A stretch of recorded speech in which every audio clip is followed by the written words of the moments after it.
Hello dear students, आज हम पढ़ेंगे बॉयल्स लॉ का ग्राफिकल रिप्रेजेंटेशन।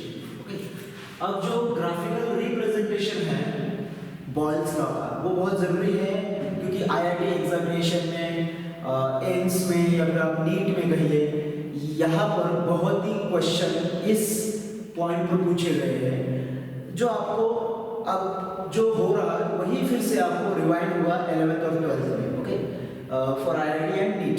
ओके, सो आज हम इसे डिटेल में देखेंगे। ओके, सबसे पहले हमें देखना है ये बॉयल्स लॉ।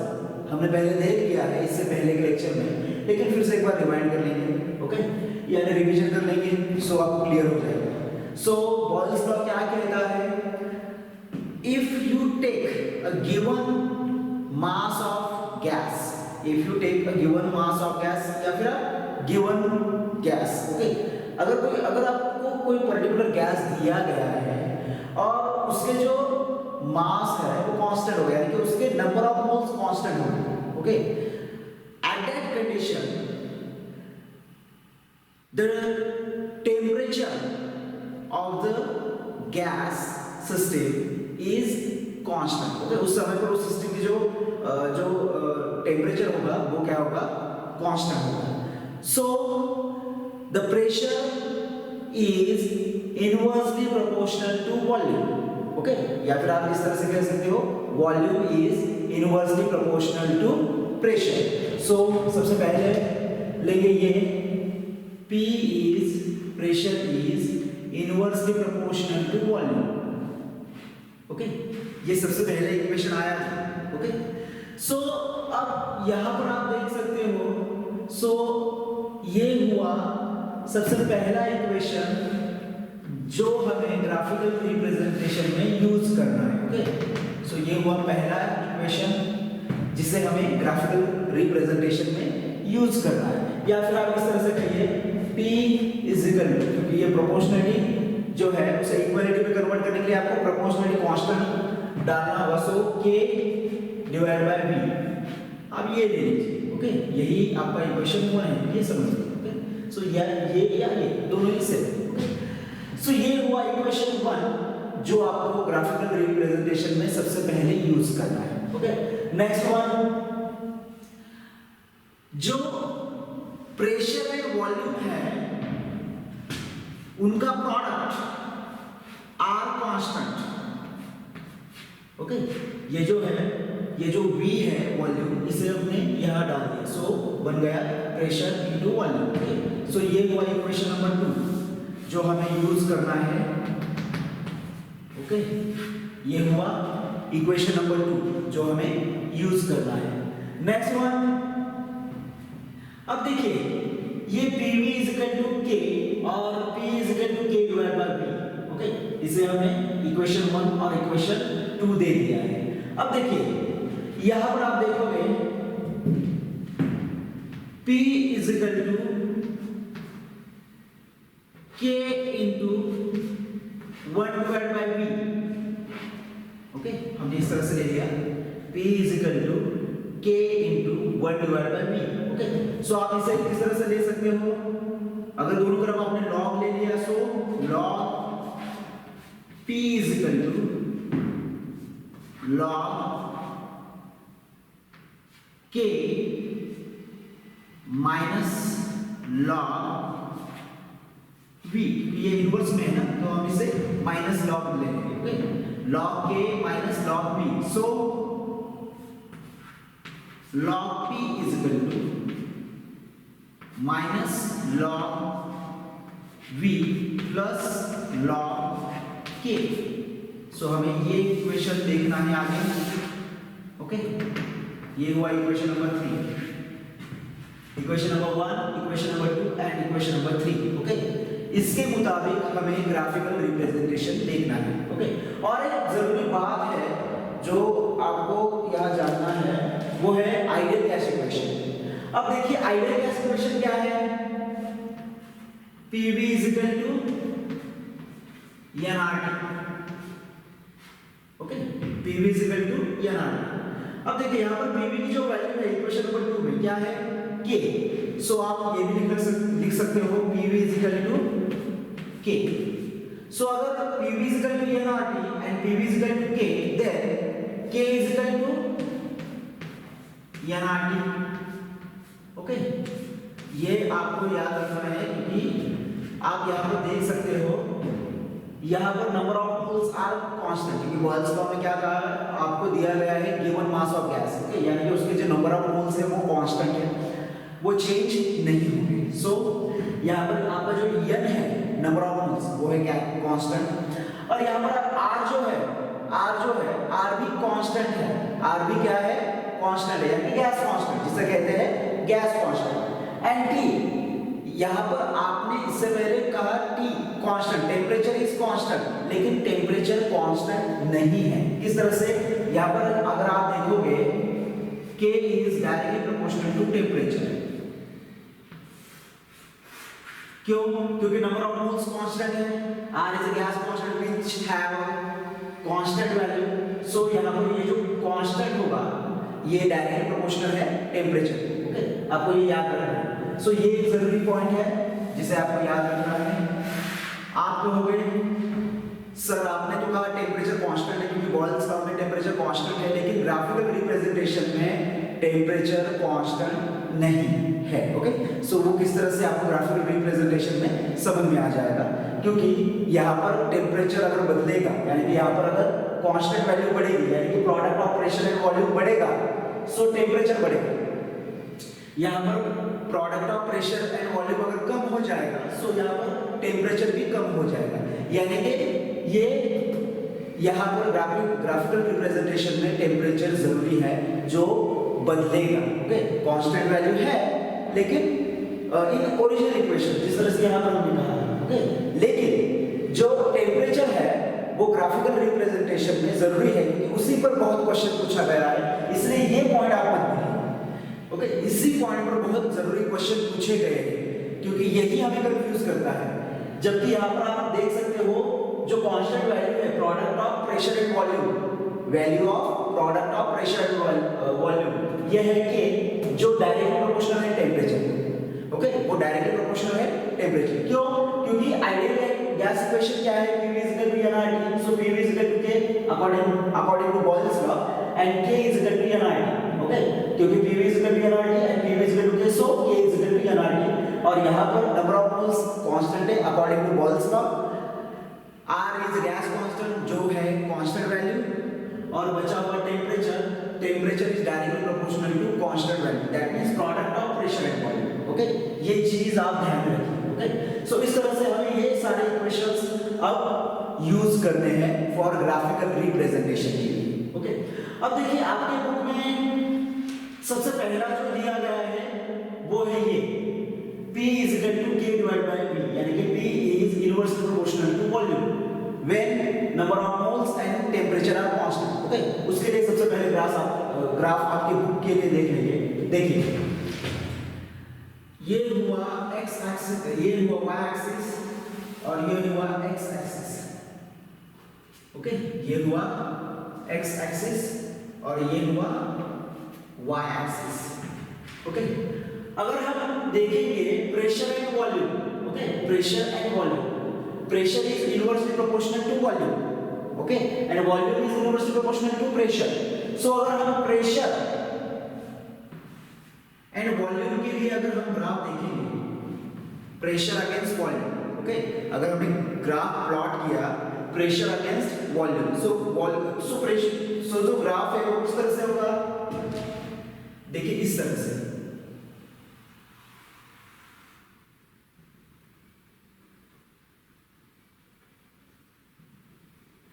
ओके, अब देखिए आप यहां पर देखोगे प्रेशर अगेंस्ट वॉल्यूम का जो ग्राफ है वो इस तरह से, ओके, इस तरह से कर्व दिखा रहा है। क्यों?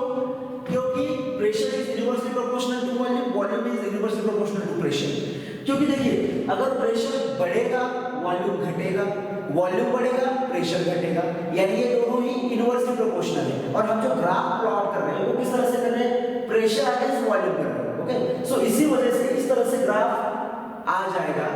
अब ये जो ग्राफ है इस ग्राफ को और एक नाम है, कहते हैं आइसोथर्म।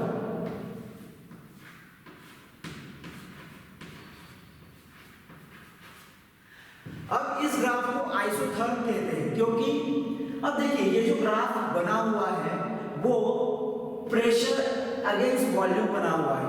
यहाँ पर ये ग्राफ दिखा रहा है, इस तरह का ये जो कर्व आ रहा है ये दिखा रहा है pressure is inversely proportional to volume, volume is inversely proportional to pressure. Okay, और इसे आइसोथर्म क्यों कहेंगे? क्योंकि बॉल्स लॉ क्या कहता है? Constant temperature. अगर टेम्परेचर कांस्टेंट होगा सो इस तरह का ग्राफ प्लॉट होगा और जिसे कहा जाएगा isotherm. Iso means constant and therm means temperature, thermal. Okay, so iso means constant, same, या फिर आप सेम कह सकते हो iso means, and therm means thermal, that means temperature. Okay, so यहाँ पर ये जो ग्राफ प्लॉट किया गया है एट कांस्टेंट टेम्परेचर पर किया गया है, जो इस तरह से ग्राफ दिखा रहा है प्रेशर अगेंस्ट वॉल्यूम का। ओके, सो ये हुआ, ये जो ग्राफ है इसे कहते हैं आइसोथर्म, एक तरह से इसे कहते हैं आइसोथर्म, ये याद रखिए, ये क्वेश्चन पूछा गया। ओके, सो नेक्स्ट वन, ये जो कर्व दिखा रहा है, ये कर्व किस तरह से दिखा रहा है? हाइपरबोला।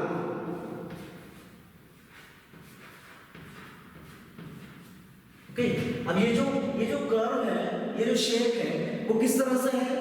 हाइपरबोला की तरफ है, हाइपरबोला के तरह है। ओके, हाइपरबोला की तरह, इसीलिए इसे कहते हैं हाइपरबोलिक कर्व। जो बॉल्स लॉ का ग्राफिकल रिप्रेजेंटेशन है, जो सबसे पहला इक्वेशन है, उसे कहा जाता है हाइपरबोलिक कर्व। जो ये कर्व दिखा रहा है किस तरह से दिख रहा है?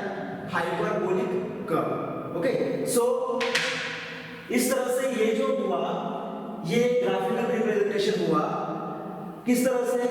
Pressure against volume. ओके, जबकि pressure is inversely proportional to volume and volume is inversely proportional to pressure है। ओके, उस समय पर इस तरह का ग्राफ है जो आपके बुक में भी होगा। सो इस ग्राफ को आप ठीक तरह से देख लीजिए। ओके, अब हम जरा अलग सा ग्राफ बनाएंगे, देखिए।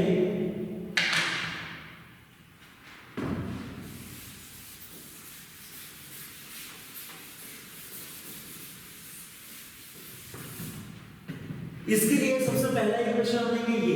ओके, अब देखिए यहां पर आप देख रहे हो ये इक्वेशन इस तरह से है, pressure is equal to K divided by P। Okay, ये ध्यान रखिए, pressure is equal to K divided by P। Okay, अब ये जो pressure is equal to K divided by P है, इसे थोड़ा सा अलग कर लेंगे, यानी कि P is equal to K into 1 by P। Okay, P is equal to K into 1 by P, यानी हमने थोड़ा सा अलग कर लिया, मल्टीप्लिकेशन मिलेगी उसे। सो इस तरह से ये हुआ y is equal to mx equation, y is equal to mx equation. अब यहाँ पर y क्या है? y एक्सिस, और x क्या है? x axis. अब ये जो कैपिटल M है वो हुआ स्लोप, वो हुआ स्लोप। ओके, अब यही स्लोप क्या है? K, कांस्टेंट K, क्योंकि देखिए यहाँ पर यम दिखाई दे रहा है आपको K की तरफ, यानी कि यम क्या हुआ? यम इज वैल्यू ऑफ K और वैल्यू ऑफ nRT।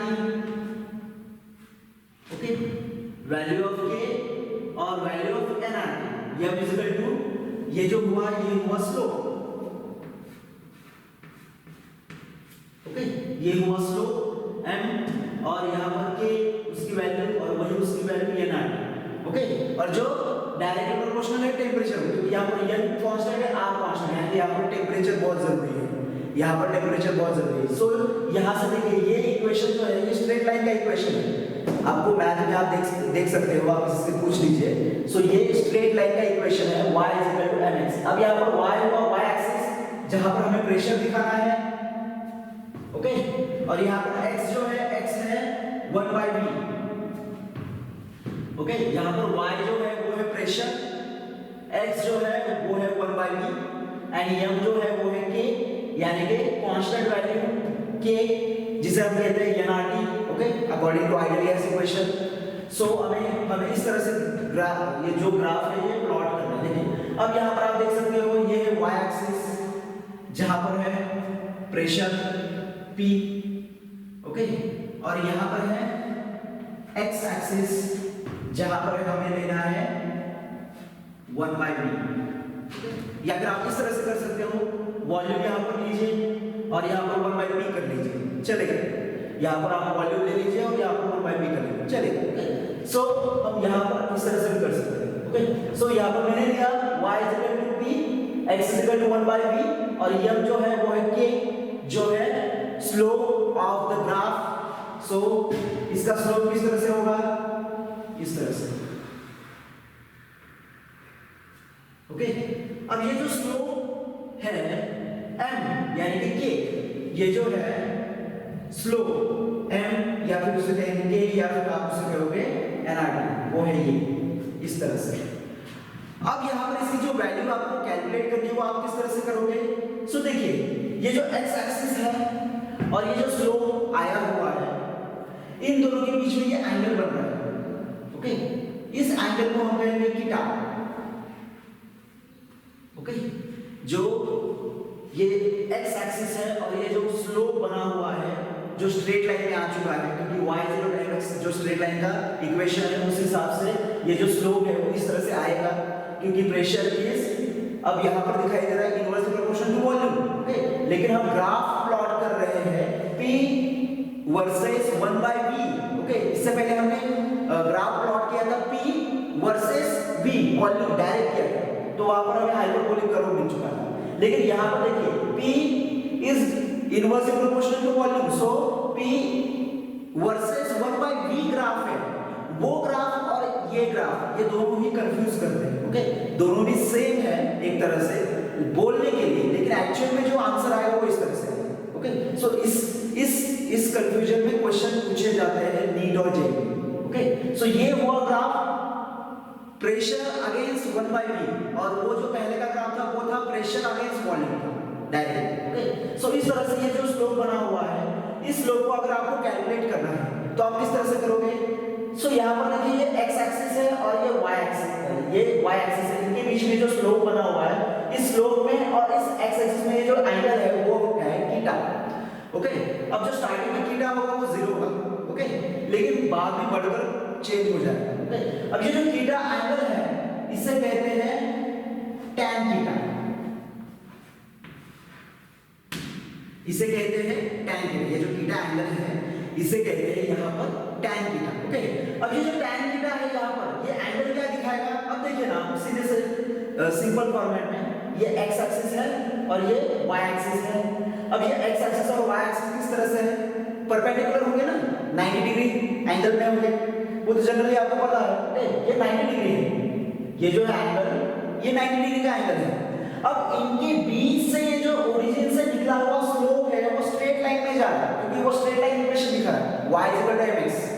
सो ये स्ट्रेट लाइन में ऊपर की तरफ जा रहा है, ओके। अब ये स्ट्रेट लाइन में ऊपर की तरफ जा रहा है, यानी कि आप क्या कह सकते हो, ये जो एंगल है वो कितना होगा, tan 45 होगा, कितना tan 45, यानी कि ये हुआ tan 45 1, क्योंकि आप देख लीजिए आपके मैथ की बुक्स में वहां पर tan 45 की जो वैल्यू है tan 45 डिग्री ये जो है ना एंगल उसकी वैल्यू है 1। अब 1 किसे कहते हैं, हम कांस्टेंट वैल्यू कहते हैं। अगर किसी का आंसर ग्राफिकल रिप्रेजेंटेशन में 1 आएगा सो उसे हम कहते हैं कांस्टेंट, यानी कि यहाँ पर ये जो m है स्लोप, या फिर आप k कह सकते हो जो है constant according to Boyle's law, या फिर आप कह सकते हो nRT, ओके। सो ये जो वैल्यू है वो है tan 45, यानी कि ये वैल्यू है tan 45 डिग्री जो है वैल्यू 1, यानी कि यहाँ पर ये कांस्टेंट स्लोप दिखा रहा है, और यही हुआ graphical representation for pressure against 1/v, okay. ये ग्राफिकल रिप्रेजेंटेशन किसके लिए हुआ, प्रेशर अगेंस्ट 1/v। ये ग्राफिकल रिप्रेजेंटेशन किसके लिए हुआ, pressure against 1/v, okay. So इस तरह से ये बना हुआ है ग्राफ, आपका पहला ग्राफ और आपके बुक में दिया हुआ ग्राफ, इन दोनों में कंफ्यूजन करने के लिए उसमें बहुत सारे क्वेश्चन जो पूछे जाते हैं उनमें ये डिफरेंस है, ओके। ये आईआईटी के लिए और नीट के लिए बहुत जरूरी है। नेक्स्ट वन, अब हम देख लेंगे सेकंड वन।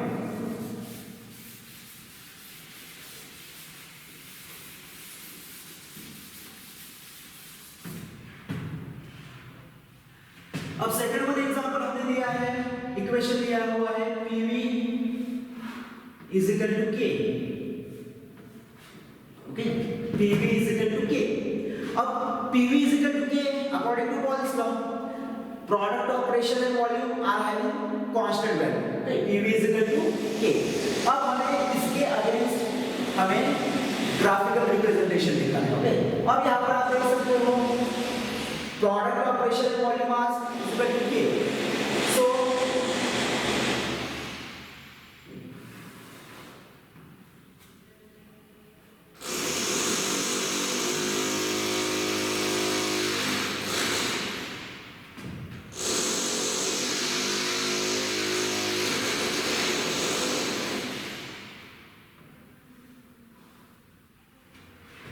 अब देखिए यहां पर हमने लिया y एक्सिस पर product of pressure and volume PV, और यहां पर हमने x एक्सिस पर लिया प्रेशर या फिर वॉल्यूम, आप कुछ भी ले सकते हो, प्रेशर भी ले सकते हो या फिर वॉल्यूम भी ले सकते हो, क्योंकि यहां पर product of pressure and volume are constant है, ओके। सो कांस्टेंट वैल्यू है, यानी कि आप यहां पर प्रेशर भी ले सकते हो और वॉल्यूम भी ले सकते हो, लेकिन ग्राफ सिंगल ग्राफ आएगा, सेम ग्राफ आएगा दोनों के लिए, ओके। आप यहां पर प्रेशर लीजिए या फिर वॉल्यूम लीजिए। सो हमारा ये जो ग्राफ है किस तरह से होगा, product of pressure volume against pressure या फिर वॉल्यूम, ओके। अब ये ग्राफ किस तरह से दिखाएगा, देखिए यहां से लेकर आप डायरेक्टली इसे इस तरह से स्ट्रेट लाइन में दिखाओगे। अब इसका जो ये स्लोप हुआ वो किस तरह से हुआ, स्ट्रेट लाइन में हो चुका है, ओके। अब ये स्ट्रेट लाइन में क्यों हो चुका है, क्योंकि product of pressure and volume are constant value, यानी कि ये कांस्टेंट वैल्यू है, ये जो product of pressure and volume है उसकी वैल्यू K है, कांस्टेंट वैल्यू है, जो चेंज नहीं होगी, जो चेंज नहीं होगी, यानी कि वो इसी तरह से कांस्टेंट वैल्यू के साथ सीधे चले जाएगा, क्योंकि यहाँ पर जो कांस्टेंट वैल्यू है K वो product of pressure and volume है, जो PV है वो y एक्सिस पर वो स्ट्रेट लाइन में दिखाएगा, क्योंकि वो कांस्टेंट वैल्यू है। यहाँ पर आप प्रेशर ले लीजिए या फिर आप वॉल्यूम ले लीजिए, चलेगा, ये प्रेशर होगा या फिर वॉल्यूम होगा, चलेगा, क्योंकि यहाँ पर product of pressure and volume is equal to constant value लिखा है, इसमें कोई डिफरेंस नहीं आएगा, x एक्सिस पर प्रेशर है या फिर वॉल्यूम है, कोई दिक्कत नहीं है। लेकिन यहाँ पर PV हमें स्ट्रेट लाइन में दिखाना है, क्योंकि PV is equal to K, यानी कि कांस्टेंट वैल्यू है, इसलिए हमें ये स्ट्रेट लाइन में वैल्यू दिखाना है, ओके। सो इसी तरह से आप इसे इजीली इस ग्राफ को देख सकते हो, ये ग्राफ हमने प्लॉट कर लिया है product of pressure and volume के लिए, ओके। सो ये हुआ ग्राफ। अब नेक्स्ट हम देखेंगे log P is equal to minus log V plus log K।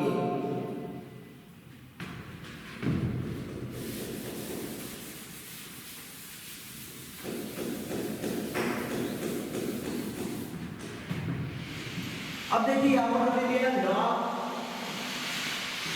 P is equal to minus log V plus log K, okay. अब यहां पर जो माइनस है इसे हम -1 कर लेते हैं इनटू log V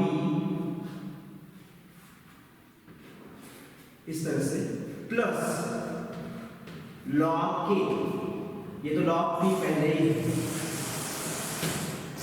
ओके। अब यहां पर आप वैल्यू देखो, आगे से देखो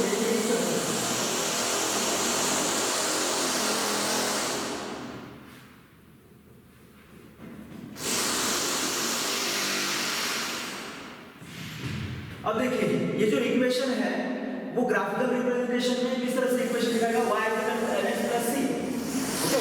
अब यहां पर c जो है वो है a, और यहां पर x जो है वो है b, log b, और यहां पर n जो है वो है -1, और यहां पर y जो है वो है log b।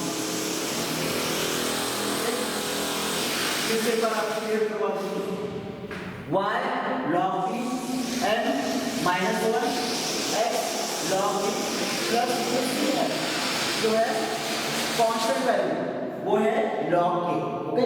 इस तरह से ये है log k। अब देखिए यहां पर हमने अब ग्राफ प्लॉट कर लिया है इस तरह से,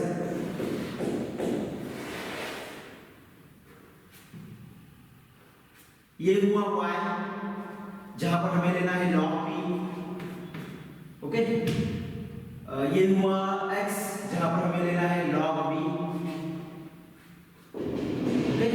अब ये जो c है, c यानी कि कांस्टेंट वैल्यू, अब ये कांस्टेंट वैल्यू कहां से स्टार्ट होगी?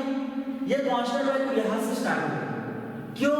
क्योंकि यहाँ पर m जो है स्लोप वो -1 है। हमने इससे पहले देखा +1, इससे पहले के ग्राफ में हमने देखा ना +1 था, जिसकी वैल्यू +1 थी, m की वैल्यू k की वैल्यू +1 थी, तब ये इस तरह से गया। ओके, ये कहां से गया? ओरिजिन से सीधा ऐसे गया, स्ट्रेट लाइन में, क्योंकि वो स्ट्रेट लाइन इक्वेशन है, इसी तरह से ये स्ट्रेट लाइन में गया। लेकिन अब ये उल्टा जाएगा ऐसे, क्योंकि ये -1 है, ये +1 था, ये -1 है, ये +1 था पहले, तो अब ये -1 है, तो यहां से लेकर आपको इस तरह से ग्राफ बनाना है। सो ये हुआ आपका c, ये c पॉइंट है log k, ओके, जो कांस्टेंट वैल्यू है, लेकिन उसका जो स्लोप है वो -1 है। m जो है, k जो है, ये राइट जो है वो है -1, तो इसलिए यहां से जाके आपको यहां पर उल्टा लाना है। तो इस तरह से ये हुआ graphical representation for log p versus log v, okay, log p versus log v, ये हुआ ग्राफिकल रिप्रेजेंटेशन। ये बहुत जरूरी है, जो आईआईटी में बहुत बार पूछा है। ओके, अब लास्ट वन जो है वो कंफ्यूजन करता है। आपको ग्राफ दिया गया है,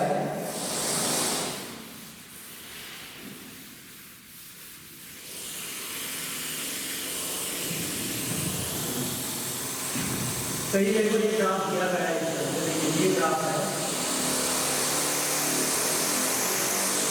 ये हुआ y एक्सिस, ये हुआ x एक्सिस। y एक्सिस पे हमने लिया प्रेशर, x एक्सिस पे लिया हमने 1/v। ओके, इससे पहले हमने PV प्रेशर अगेंस्ट वॉल्यूम के लिए जो था ग्राफ, वही प्रेशर अगेंस्ट 1/v है, उसमें के इस तरह से डिफरेंस है। और पहले का, इससे पहले का जो हमने लिया था, इससे पहले का P वर्सेस 1/v, और उसमें अब इसमें डिफरेंस क्या है? दिखने में सेम है, लेकिन डिफरेंस क्या है? अब देखिए यहाँ से हम ग्राफ प्लॉट करेंगे तो इस तरह से यहाँ पर हमारे स्लोप हम निकालेंगे, यहाँ पर और एक स्लोप निकालेंगे। अब ये हुआ T1 टेम्परेचर पर, ये हुआ T2 टेम्परेचर पर, ये हुआ T3 टेम्परेचर पर। अब देखिए हमने जब ये ग्राफ प्लॉट किया pressure against 1/v, okay, pressure against 1/v, okay, so किस तरह से आपको ग्राफ दिख रहा है? इस तरह से। अगर हमने टेम्परेचर चेंज कर दिया, अब बॉयल्स लॉ में तो कहा गया है टेम्परेचर कांस्टेंट है, लेकिन अगर हमने टेम्परेचर कांस्टेंट नहीं रखा, सो उस समय पर डिफरेंस क्या आएगा? उस समय पर डिफरेंस क्या आएगा? ये भी बॉयल्स लॉ में है, जो ग्राफिकल रिप्रेजेंटेशन से इंडिकेट किया गया है। ओके, जो ग्राफिकल रिप्रेजेंटेशन से इंडिकेट किया गया है। अगर हमने टेम्परेचर कांस्टेंट नहीं रखा, टेम्परेचर अगर हमने चेंजेबल रखा, एक समय पर हम एक टेम्परेचर कांस्टेंट रखेंगे, लेकिन हर एक कंडीशन में अगर हमने अलग-अलग टेम्परेचर रखा तो क्या होगा? यानी कि समझ लीजिए ना, देखिए ना, आप जब कंटेनर में कोई वाटर लेते हो, और जब आप वाटर लेते हो तो गैस अगर आप मीडियम रखोगे, मीडियम, ओके, उसका जो स्पीड है वो मीडियम पर रखोगे, सो आप उसे कांस्टेंट रखोगे लास्ट तक, उसे लास्ट तक कांस्टेंट रखोगे। कुछ समय के बाद अगर उसे एक आधा घंटा लगता होगा बॉईल होने के लिए, तो वो कांस्टेंट टेम्परेचर आपने प्रोवाइड किया, क्योंकि आपको मीडियम पे रखा आपने, उसकी स्पीड मीडियम पे थी गैस का। लेकिन अगर उसी कंटेनर में जो वाटर रखा हुआ है आपने हाई स्पीड पे कर दिया, अगर वो पहले आधे घंटे में अगर वो बॉईल होता था, सो अब वो 15 मिनट्स में वो बॉईल होना स्टार्ट हो जाएगा, 15 मिनट्स में वो बॉईल होना स्टार्ट हो जाएगा। लेकिन आपने क्या किया, पहले एक कंडीशन रखा जिसमें टेम्परेचर जो था मीडियम था, लेकिन जब आपने सेकंड कंडीशन रखा, तब सेकंड कंडीशन पे आपने जो टेम्परेचर था वो फास्ट कर लिया, हायर रख दिया। ओके, सो यहाँ पर भी वही बॉयल्स लॉ में भी वही किया गया है। अब ये टेम्परेचर डिपेंडेंट हम क्यों कह रहे हैं? क्योंकि उन्होंने अलग-अलग कंडीशन में टेम्परेचर चेंज कर देखा, लेकिन उस कंडीशन में वो जो टेम्परेचर था वो टेम्परेचर कांस्टेंट था उसके लिए। उसी तरह से यहाँ पर 3 कंडीशंस है। एक्चुअल में अगर हमें ग्राफ निकालना है तो यही ग्राफ 3 ग्राफ बनेंगे, T1 के लिए अलग, T2 के लिए अलग और T3 के लिए अलग। ये सारे अलग-अलग निकलेंगे, ये सारे अलग-अलग निकलेंगे। ओके, अब यहाँ पर हमने T1, T2, T3 ये सिर्फ इंडिकेशन के लिए दिया है। ओके, ये टेम्परेचर हायर कौन सा है, लोअर कौन सा है, कितना दिया है टेम्परेचर, ये हमने इंडिकेट नहीं किया, सिर्फ हमने एक सिंबल दिया है। कहीं-कहीं पर इस तरह से किया है T3, T2, T1। इस तरह से भी किया है, आप किसी भी तरह से कर सकते हैं। ओके, हमें इस तरह से जाना है, यहाँ पे देखना है। सो देखिए यहाँ पर अलग अलग कंडीशन में अलग अलग टेम्परेचर दिया गया है। सो यहाँ पर थीटा की वैल्यू होगी, यहाँ पर इसकी ये थीटा की वैल्यू होगी और इस पर ये थीटा की वैल्यू होगी। ओके, अब ये जो थीटा 1 है, ये थीटा 2 है और ये थीटा 3 है। ये एंगल है थीटा 1, ये एंगल है थीटा 2, ये एंगल है थीटा 3। ओके, अब यहाँ पर आप देख सकते हो ये हुआ tan थीटा 1, ओके, ये हुआ tan थीटा 2, ये हुआ tan थीटा 3। ओके, अब देखिए tan थीटा 1 स्मॉलर होगा या बड़ा होगा, बिग होगा? सो tan theta 1 is smaller than tan theta 2। देखिए ना ये एंगल इस एंगल से छोटा है, यानी कि tan theta 1 less than tan theta 2। So tan theta 2 is less than tan theta 3। Okay, tan theta 1 less than tan theta 2 less than tan theta 3 according to angle. Okay, so अगर tan theta 1 tan theta 2 tan theta 3 होगा, सो